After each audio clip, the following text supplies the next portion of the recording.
বাচ্চাদেরকে মাঝে মধ্যে বলি, এই মা চেনো মা? বলেন তো, মানুষের মধ্যে আল্লাহ ছাড়া, রসুল ছাড়া মানুষের মধ্যে আমাদেরকে সবচাইতে বেশি ভালোবাসেন কে? একজনের নাম বলেন তো, আর জোরে বলেন না। আরে ভাই, আমাদের যাদের মা নাই, আপনারা মা বলেন না, আমাদের কলিজা শান্ত হয়, খুব ভালো লাগে। বলেন সবচেয়ে বেশি মায়া কার?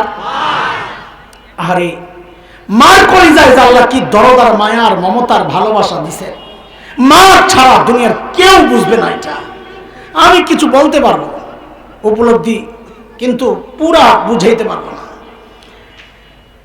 আহা, মা নাই, মায়ের স্মৃতিগুলো মাঝে মধ্যে মনে পড়ে, খুব কষ্ট দেয়। বাসায় যখন ফিরি, আজকে তো ঢাকায় আছি, অধিকাংশ সময় ঢাকার বাইরে থাকতে হয়। গভীর রাতে যখন বাসায় ফিরতাম, মা যখন জীবিত ছিলেন, আমাদের সায়েন্স ল্যাবরেটরি 9 তলায় বাসা ছিল। তখন যে গলি ছিল, ওই গলিতে গাড়িটা ঢুকলে আমার বাসা থেকে দেখা যায়, লম্বা গলি। তো প্রায় গাড়িটা ঢুকলে গ্লাসের কাছে মাথাটা নিয়ে উপরের দিকে তাকাতাম, কেন মন ডাকতো কেউ একজন তাকায় আছে জানলায়। লাইট বন্ধ, পর্দা সরায়া। ঘরে যখন ঢুকতাম, তালা খুলে গিয়ে দেখতাম বাচ্চারা ঘুমাচ্ছে, বউ ঘুমাচ্ছে। ঘুমাবে, ঘুমের টাইম ঘুমাবে, এটাই তো স্বাভাবিক।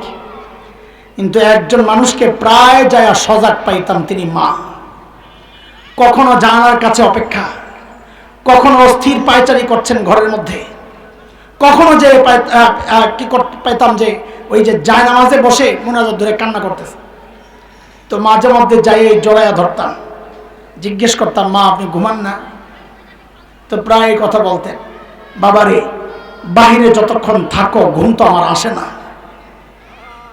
এর নাম কি? এর নাম মা। ঘরের মধ্যে খাবার যা আছে, মা যদি মনে করেন এখান থেকে একটু যদি আমি খাই, তো আমার বাচ্চারা পেট পুরে খেতে পারবে না।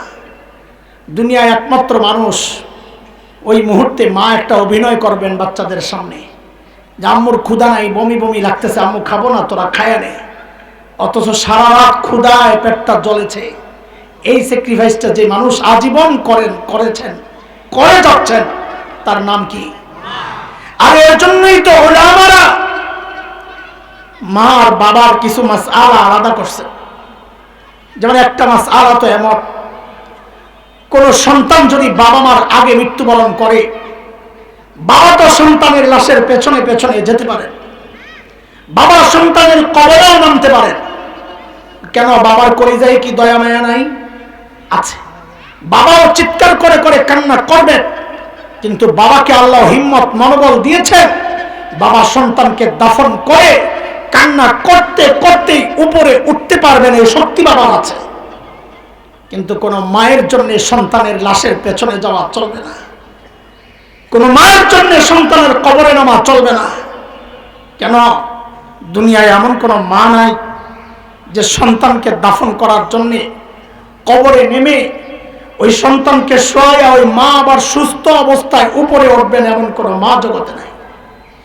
সন্তানকে শোয়া মা নিজেও সন্তানের সাথে শুয়ে পড়বেন।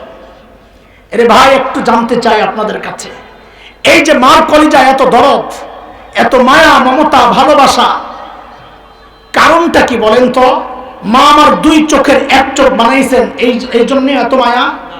2 হাতের 1টা হাত বানাইছেন, সেই জন্যে। বলেন, কথা বলেন। মা আমার 2 পায়ের 1টা পা বানাইছেন, ওই জন্যে। তো মার কলিজায় এত মায়া কেন? কি বানাইছেন একবারে বলেন। মা আমার শরীরের কি বানাইছেন? বলেন বলেন বলেন, কি বানাইছে? কিছুই না। হ্যাঁ, কিছুই বানান নাই। অল্প কয়েকদিন আমাকে পেটে জায়গা দিছে, হওয়ার পর